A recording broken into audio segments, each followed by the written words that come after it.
You may not know this, but Hawaii was the one who came up with this idea, their America 250 Commission, for every state, territory, occupied place that belongs to the United States to read the Declaration of Independence the same time on the same day. This would have likely been the day in 1776 that it would have been read, likely in front of this building or a very similar building, maybe out in the middle of the road there, but on this time. Additionally, there are readings in Europe, Canada, Panama, Brazil, Italy, Australia, many, many more places, all at the same time, even if it's across the international date line. We're thrilled to be a small part of this effort. So now I turn this over to Susan Bigelow, Delia Hickey, and Reverend John from the Historical Society, who will be leading the reading.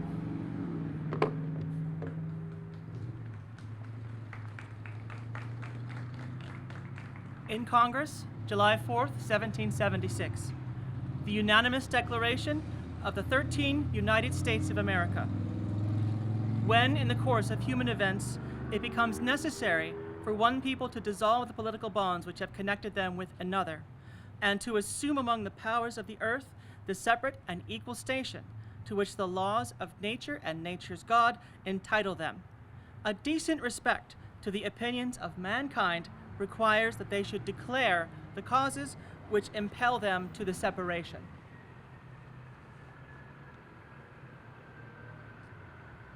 We hold these truths to be self-evident, that all men are created equal, that they are endowed by their Creator with certain unalienable rights, that among these are life, liberty, and the pursuit of happiness, that to serve these rights, governments are instituted among men, deriving their just powers from the consent of the governed, that whenever any form of government becomes destructive of these ends, it is the right of the people to alter or to abolish it, and to institute new government by laying its foundation on such principles and organizing its power in such form as to them shall seem most likely to affect their safety and happiness. Prudence, indeed, will dictate that governments long established should not be changed for light and transient causes, and accordingly all experience hath shown that mankind are more disposed to suffer, where evils are sufferable, than to right themselves by abolishing the forms to which they are accustomed. But when a long train of abuses and usurpations, pursuing invariably the same object, evinces a design to reduce them under absolute despotism, it is their right, it is their duty, to throw off such government and to provide new guards for their future security. Such has been the patient sufferance of these colonies, and such now is the necessity which constrains them to alter their former systems of government. The history of the present King of Great Britain is a history of repeated injuries and usurpations, all having in direct object the establishment of an absolute tyranny over these states. To prove this, let facts be submitted to a candid world. He has refused his assent to laws, the most wholesome and necessary for the public good. He has forbidden his governors to pass laws of immediate and pressing importance, unless suspended in their operation till his assent should be obtained, and when so suspended, he has utterly neglected to attend to them.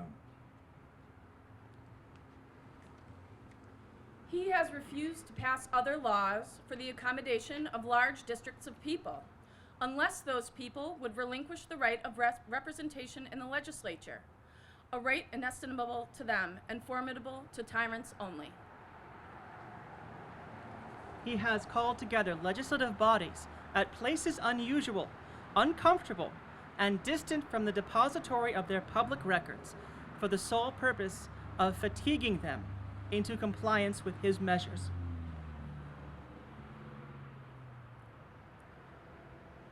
He has dissolved representative houses repeatedly for opposing with manly firmness his invasions on the rights of the people.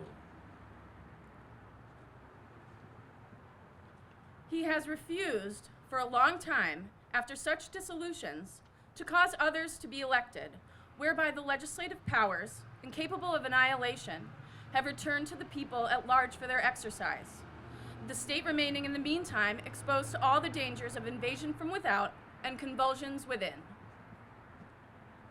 He has endeavored to prevent the population of these states, for that purpose obstructing the laws for naturalization of foreigners, refusing to pass others to encourage their migrations hither, and raising the conditions of new appropriations of lands.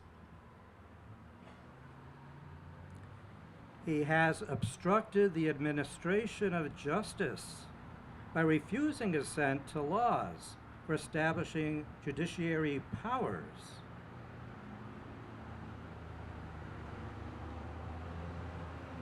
He has made judges dependent on his will alone for the tenure of their offices and the amount and payment of their salaries. He has erected a multitude of new offices and sent hither swarms of officers to harass our people and eat out their substance. He has kept among us in times of peace standing armies without the consent of our legislatures. He has effected to render the military independent of and superior to the civil power. He has combined with others to subject us to a jurisdiction foreign to our Constitution and unacknowledged by our laws, giving his assent to their acts of pretended legislation. For quartering large bodies of armed troops among us. For protecting them by a mock trial from punishment for any murders which they should commit on the inhabitants of these states. For cutting off our trade with all parts of the world. For imposing taxes on us without our consent. For depriving us in many cases of the benefit of trial by jury. For transporting us beyond seas to be tried for pretended offenses. For abolishing the free system of English laws in a neighboring province, establishing therein an arbitrary government, and enlarging its boundaries so as to render it at once an example and fit instrument for introducing the same absolute rule into these colonies. For taking away our charters, abolishing our most valuable laws, and altering fundamentally the forms of our governments. For suspending our own legislatures and declaring themselves invested with power to legislate for us in all cases whatsoever. He has abdicated government here by declaring us out of his protection and waging war against us. He has plundered our seas, ravaged our coasts, burnt our towns, and destroyed the lives of our people.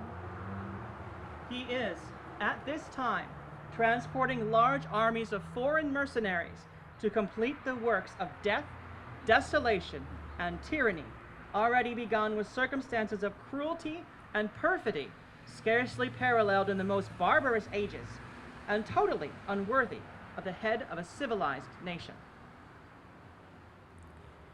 He has constrained our fellow citizens, taken captive on the high seas, to bear arms against their country, to become the executioners of their friends and brethren, or to fall themselves by their hands.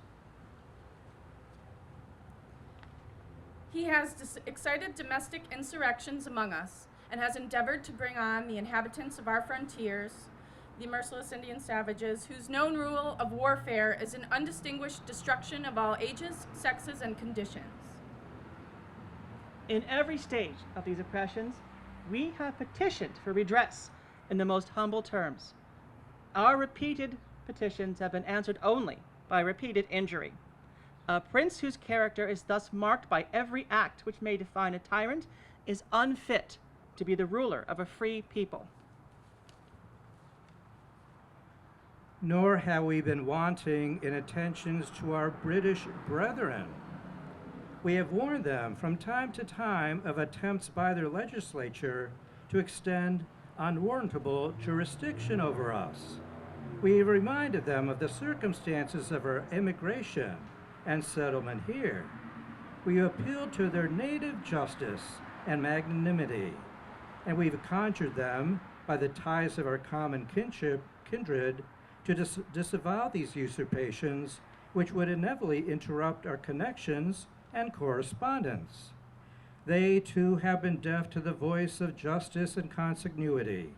We must therefore acquiesce in the necessity which denounces our separation, and hold them as we hold the rest of mankind, enemies in war, in peace, friends. We, therefore, the representatives of the United States of America and General Congress assembled, appealing to the Supreme Judge of the world for the rectitude of our intentions, do, in the name and by authority of the good people of these colonies, solemnly publish and declare that these united colonies are, and of right ought to be, free and independent states, that they are absolved from all allegiance to the British Crown, and that all political connection between them and the state of Great Britain is, and ought to be, totally dissolved, and that as free and independent states, they have full power to levy war, conclude peace, contract alliances, establish commerce, and do all other acts and things which independent states may of right do. And for the support of this declaration, with a firm reliance on the protection of divine providence, we mutually pledge to each other our lives, our fortune, and our sacred honor.